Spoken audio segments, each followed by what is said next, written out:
அத்தியாயம் 74. அரக்கப்புழு. ஒரு வாரம் கழித்து கபிலன் ஒரு இருண்ட முக பாவனையுடன் காணப்பட்டார். ஏனென்றால் அவன் எவ்வளவுதான் தனது ஆடைகளை பாதுகாக்க முயன்றாலும் அவன் அரக்கர்களுடன் சண்டையிடும் போதெல்லாம் அவை அழுக்காகிவிடும்.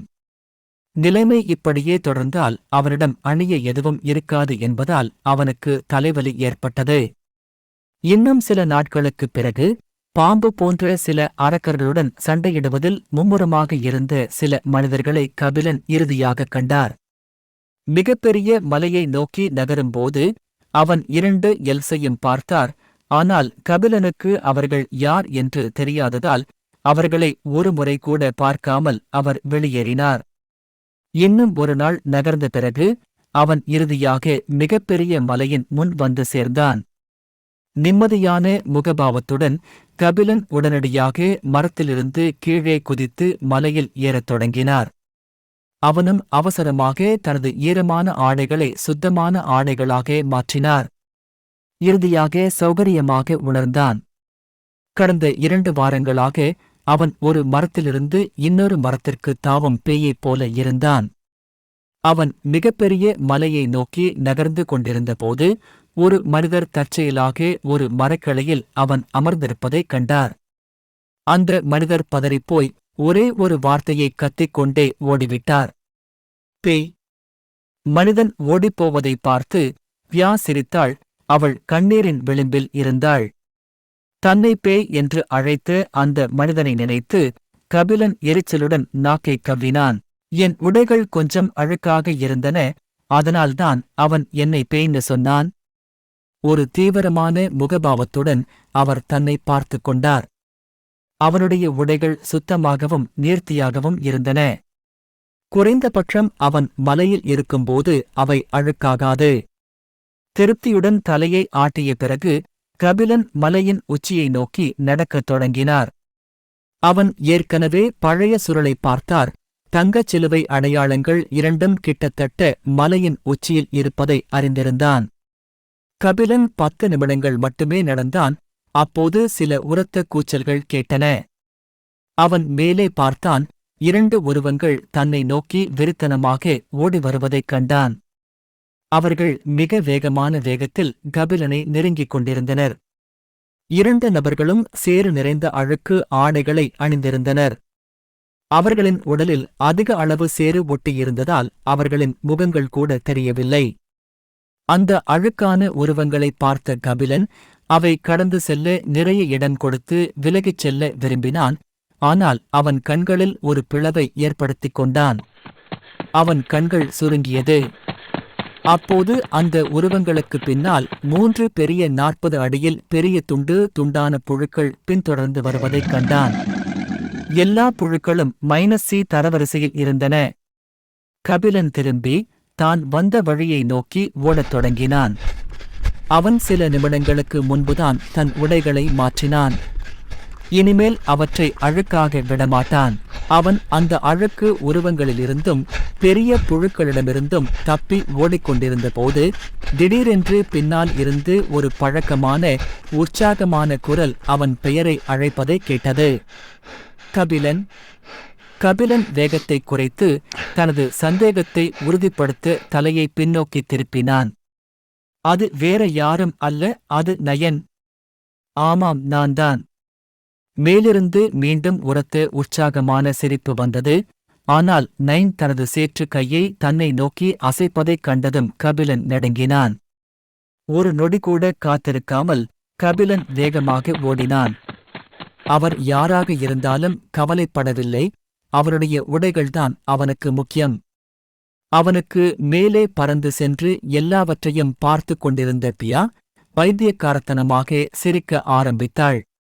அவள் மிகவும் சிரித்தாள். கபிலன் அவளை பிடித்து புழுக்களை நோக்கி எறிய வேண்டும் என்று நினைத்தான். ஆனால் ஓடிக்கொண்டிருந்ததால் அவன் அவளை முற்றிலும் புறக்கணித்தான். மறுபுறம் கபிலன் வேகமாக ஓடுவதை பார்த்தான். நயனும் நேராக கபிலன் சென்ற திசையை நோக்கி வேகமாகச் சென்றனர். மலையின் முனையை அடைந்ததும் கபிலன் குதித்து அருகிலுள்ள மரத்தில் ஏறினார். மலையிலிருந்து சில மீட்டர் தொலைவில் இருந்த பிறகு அவன் இறுதியாக நிம்மதி பெருமூச்சு விட்டார்.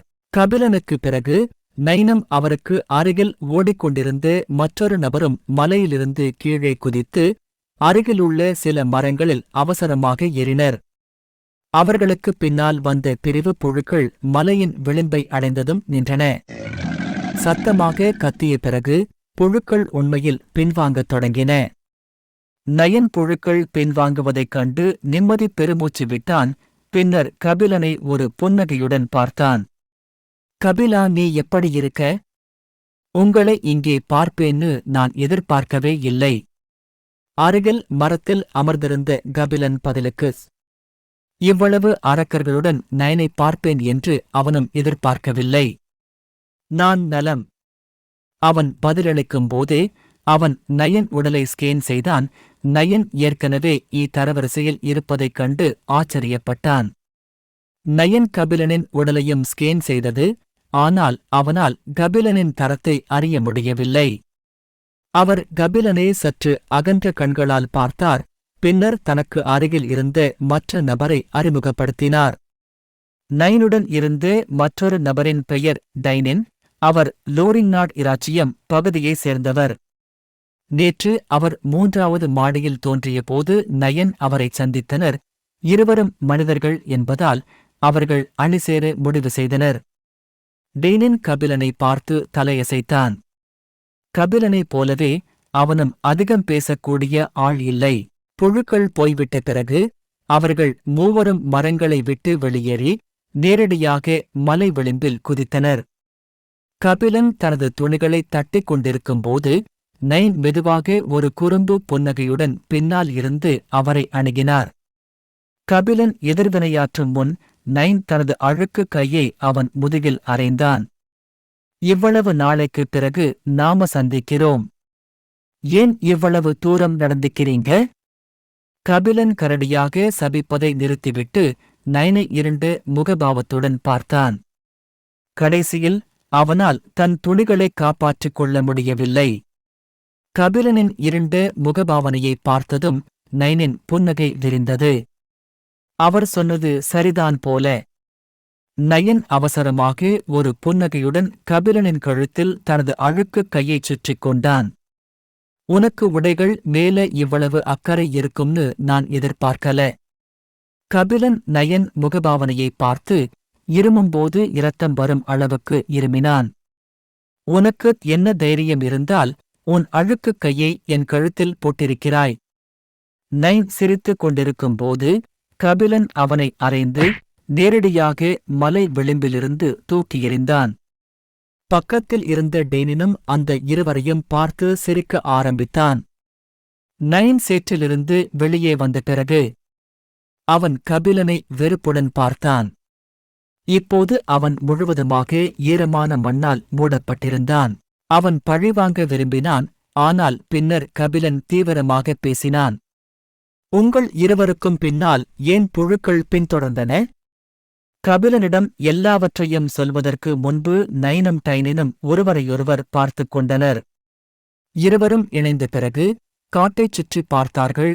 ஆனால் எதுவும் கிடைக்கவில்லை. அதனால்தான் அவர்கள் தங்களுக்கு அருகிலுள்ள மலையில் ஏற முடிவு செய்தனர்.